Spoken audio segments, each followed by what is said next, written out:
generosity, he is merciful, God is merciful। यही तो गुरुजी ने दिखाया कि मैं तब बख्शनहार है, मेरे हुंदे अपने कर्म बख्शवा लो।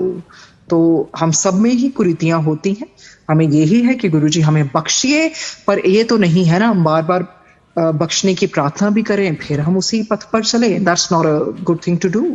So if we have that desire to rectify ourselves, to repent for the deeds which the deeds which have been done by us knowingly or unknowingly, so we should ask for repentance, we should ask for forgiveness with that purity in heart। तो फिर गुरुजी जरूर क्षमा कर देते हैं। तो गुरुजी ने बोला साडे कोल डाकू भी आ जाए तो असीं ओदा भी कल्याण करांगे। फिर गुरुजी ने बोला कलयुग विच रब बहुत जल्दी मिलता है, सानू पुट्ठा नहीं लटकना पैंदा। ये बात बिल्कुल बिल्कुल बिल्कुल सही है। जैसे कहते हैं ना, कलयुग में कीर्तन प्रधाना, गुरमुख जपिए लाई ध्याना। सो कलयुग उनके लिए खराब है, हम शब्द में भी सुनते हैं, जो नाम नहीं जपते और जो पाठ नहीं करते। पर यह भी है कलयुग में कोई घोर तपस्या नहीं करनी पड़ती। पहले क्यों तपस्या करनी पड़ती थी उन युगों में? क्योंकि आयु बहुत लंबी होती थी, बहुत बहुत लंबी उम्र होती थी।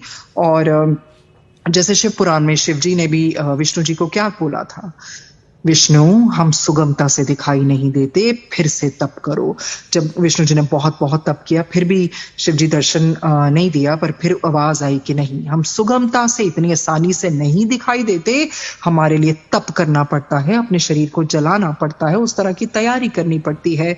और उस युगों में लाइफ स्पैन बहुत लंबा होता था, it was quite long, but here we know that life span is so short. So chanting his name with love is the easiest way to bring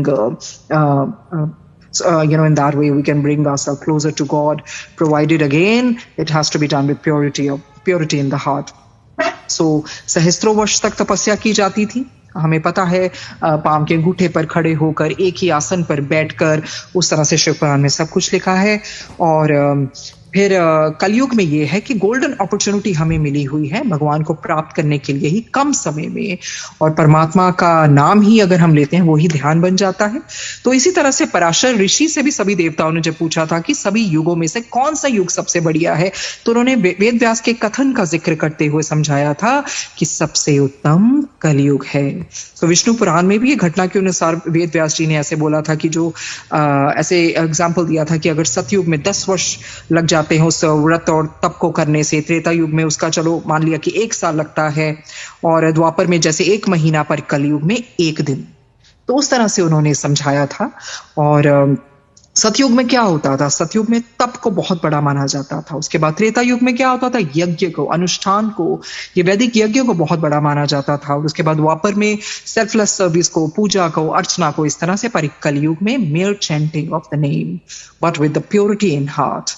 सो उस तरह से ये कलयुग में रब बहुत जल्दी मिलता है। और इसी तरह कलयुग में ही, कलयुग तो हम सबके लिए गोल्डन एक युग बन के आया है, बिकॉज इस कलयुग में ही गुरुजी ने अवतार लिया। और जब गुरुजी ने अवतार लिया तो ये इसी करके to restore the faith of humanity, to again ignite that forgotten love in human's heart। और यही बताया कि जो तुम रब सोच के बैठे हो, रब वो नहीं है। रब is closer to you, than your breath। जैसे परमहंस योगानंद जी ने भी कहा कि ईश्वर तुमसे दूर नहीं है। Make him, portable। आप अपने हृदय में ईश्वर को बसाएं और वो अपने साथ लेकर चलें। तो गुरुजी ने कहा कलयुग विच रब बहुत जल्दी मिलता है, सानू पुट्ठा नहीं लटकना पैंदा। शिव पुराण अगर पढ़ेंगे तो उसमें है कि किसी को भी कोई भी वरदान या कोई भी दर्शन चाहिए होते थे, अपने शरीर को जलाते थे। इतना तप किया जाता था, एक ही आसन में बैठ के, फिर पत्ते खा के, हवा खा के, पता नहीं क्या क्या, उस तरह से कि जो बहुत बहुत हैरानी होती है पढ़ के कि ऐसे ऐसे ईश्वर की प्राप्ति की जाती थी। तो कलयुग में ऐसा तो कुछ नहीं है।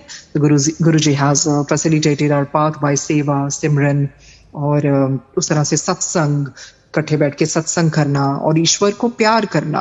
तो कलयुग में बस यही है कि ईश्वर को आप अपने सच्चे प्यार से प्राप्त कर सकते हैं। उस तरह से कुछ भी नहीं है कि आपको बहुत तप करना है।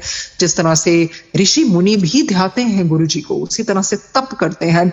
अब जब कोई भी हिमालयास जाते हैं, माउंटेन्स में जाते हैं, किस लिए जाते हैं? तप भी तो किया जाता है मेडिटेशन करने के लिए, कि वहां हमें उस तरह से वातावरण मिले और हमें कोई डिस्टर्बेंस ना हो। पर हमें घर में ही गुरु जी ने सब कुछ वो प्राप्त करवा दिया कि कि नहीं घर बैठ के ही याद कर सकते हो, घर बैठ के ही सत्संग कर सकते हो, सिमरन कर सकते हो, स्वाध्याय कर सकते हो, शिव पुराण पढ़ना ही स्वाध्याय, और उस तरह की अच्छी अच्छी होली किताबें पढ़ना स्वाध्याय ही तो है।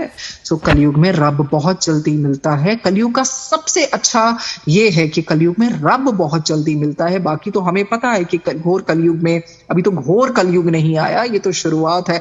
तभी तो गुरुजी